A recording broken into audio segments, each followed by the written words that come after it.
महाभारत में एक से एक योद्धा थे।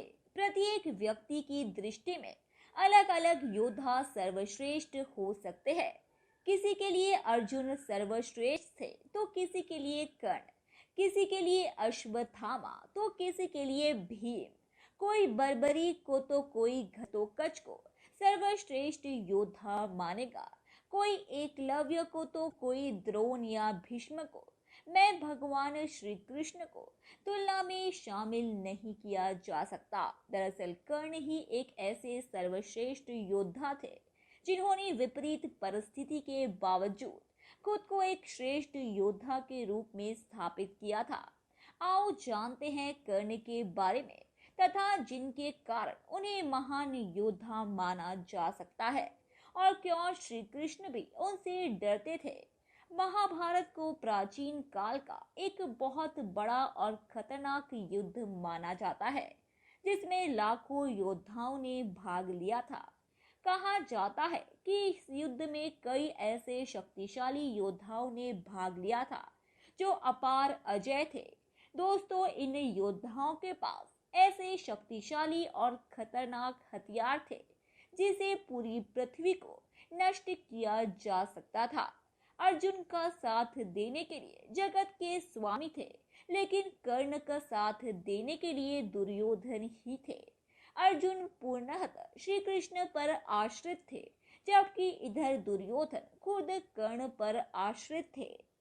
कर्ण को द्रोण ने वह संपूर्ण शिक्षा नहीं थी जो उन्होंने पांडवों या कौरवों को दी थी।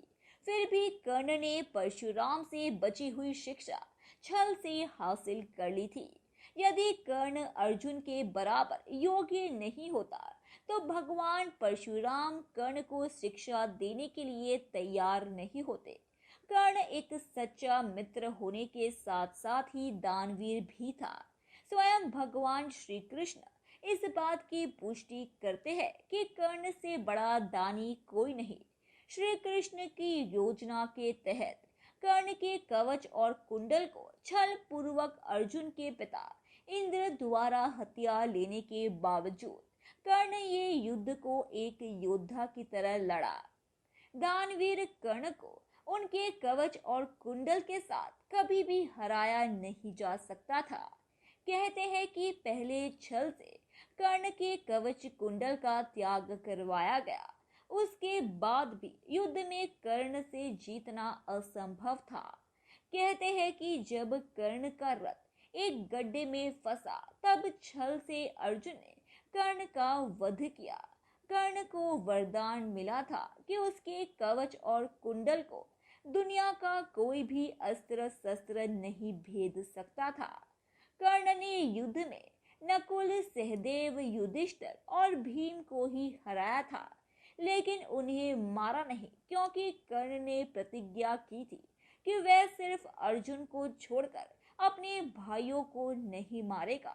जब श्री कृष्ण ने कर्ण को ये बताया कि तुम पांडवों के सबसे बड़े भाई हो, तो कर्ण ने कहा कि हे कृष्ण, मेरी मृत्यु तक पांडवों को ये मत बताना कि मैं उनका बड़ा भाई हूँ। कर्ण की ये बात सिद्ध करती है कि वे पांडवों के प्रति किसी भी षड्यंत्र में शामिल नहीं थे।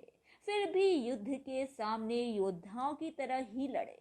कर्ण के पास भगवान परशुराम द्वारा दिया गया शिव का विजय धनुष था। ये धनुष किसी भी योद्धा के हाथ में होता था, उसे योद्धा के चारों तरफ एक ऐसा अभेद घेरा बना दिया जाता था जिसे भगवान शिव का पाशुपतास्त्र भी भेद नहीं सकता था। कर्ण को महाभारत में तब तक नहीं मारा जा सकता था जब तक कि उसके हाथ में वह धनुष था जिस द्रपद को 105 भाई मिलकर जीत पाए, उसे कर्ण ने दिग्विजय के दौरान अकेले ही हराया था। प्राग ज्योतिष का राजा भगदत्त, जिसे राजसूय यज्ञ के दौरान अर्जुन नहीं हरा पाए थे, उसे भी कर्ण ने हराया था। दोस्तों, कर्ण एक शक्तिशाली योद्धा होने के साथ साथ एक बहुत बड़ा दानवीर भी था, जिसके कारण कर्ण का नाम आज बड़े गर्व से लिया जाता है। बता दें कि जब महाभारत का युद्ध चल रहा था, तब अर्जुन के पिता देवराज इंद्र कर्ण के सामने एक भिक्षुक ब्राह्मण बनकर पहुंच गए थे और कर्ण को उनसे कवच कुंडल को दान के रूप में मांग लिया था। तब कर्ण ने अपनी जान की फिक्र ना करते हुए कवच कुंडल को दान स्वरूप देवराज इंद्र को दे दिया था। दोस्तों, कहा जाता है कि जब महाभारत का युद्ध चल रहा था, तब कर्ण के रथ को धरती ने निगल लिया था, जिसके कारण अर्जुन ने इसका फायदा उठाकर कर्ण का वध कर दिया था। यही कारण है कि श्री कृष्ण भी कर्ण से डरते थे। धन्यवाद दोस्तों, उम्मीद है कि आपको हमारे द्वारा बताई गई जानकारी काफी पसंद आई होगी। इसीलिए ऐसे ही रोचक तथ्यों और रहस्यों को जानते रहने के लिए हमारे चैनल को सब्सक्राइब करें, अपनी प्रतिक्रिया कमेंट बॉक्स में दें और उसे अपने दोस्तों रिश्तेदारों को भी इस जानकारी से रूबरू कराने के लिए हमारे इस चैनल को ज़्यादा से ज़्यादा शेयर करें। धन्यवाद।